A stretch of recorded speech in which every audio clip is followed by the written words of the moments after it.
मैंने कल पुणे पुलिस आयुक्त को निर्देश दिए हुए हैं कि ये ड्रग बेचने का जो काम शुरू है होटल में, दुकान में, ये सब बंद होना चाहिए।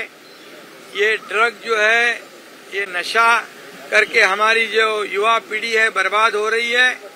वो बच्चे हमारे बच्चे जैसे है और इसलिए उनके माता पिता को की जो चिंता है उनके बारे में वो दूर होनी चाहिए। इसलिए मैंने कहा है जो भी होटल हो, जो भी स्कूल के, कॉलेज के आजू बाजू में जो भी दुकान हो, सबको बुलडोजर लगा के तोड़ दो और बिल्कुल नामो निशान मिटा दो।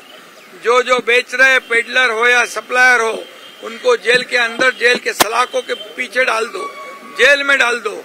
ये दोबारा ऐसी हरकत करने की हिम्मत नहीं करे।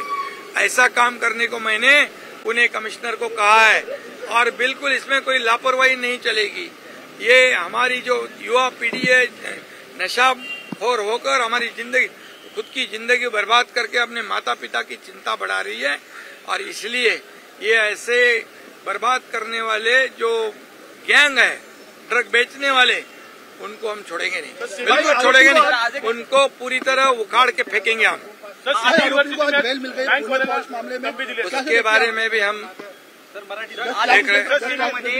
मैं उनके माता पिता मेरे पास आए थे, उनको मुख्यमंत्री सहायता निधि से 10-10 लाख रुपए का चेक मैंने आज दिया हुआ है। हम लोग पूरी तरह उनके परिवार के साथ है और कोई भी गुनाहगार आरोपी उसमें से उसको बख्शा नहीं जाएगा। ये केस फास्ट ट्रैक पे चलाई जाएगी। खरीप हंगामाची दरवर्षाची जी बैठक होते त्या बैठक झाली।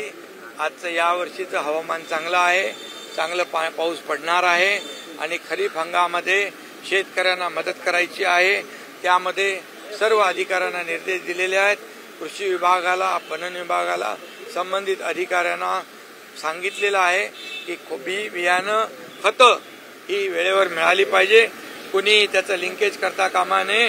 हे घ्या तर ते देतो असे कोणी ब्लॅकमेलिंग करत असतील त्यांना जेलमध्ये टाकण्याचे आदेश दिलेले आहेत। त्याचबरोबर जे बोगस बियाणं आणि खतं विकतील त्यांना देखील जेलमध्ये टाकण्याचा आदेश दिलेले आहेत। कुणालाही सोडलं जाणार नाही आणि त्यामध्ये बिलकुल या जे सप्लायर ज्या कंपन्या आहेत, या कंपन्यांना देखील त्यांच्यावर पण गुन्हे दाखल होतील। ज्या पण सोडलं जाणार नाही। त्यामुळे शेतकऱ्याच्या जीवाशी खेळण्याचं काम कुणी करू नये। 10 लाख रुपये त्यांना आज मदत दिलेली आहे। प्रत्येकी 10 लाख रुपये चेक दिलेत। आम्ही त्यांच्या परिवाराबरोबर आहोत आणि त्यांना जी जी काय मदत लागेल ती आम्ही करणार। महाराष्ट्रातील सर्व बातम्यांचे विश्वासार्ह व्यासपीठ, सकाळच्या सर्व सोशल मीडिया प्लॅटफॉर्मला लाईक, फॉलो आणि सबस्क्राईब करा। तसंच सर्व नोटिफिकेशनसाठी बेल आयकॉन प्रेस करायला विसरू नका।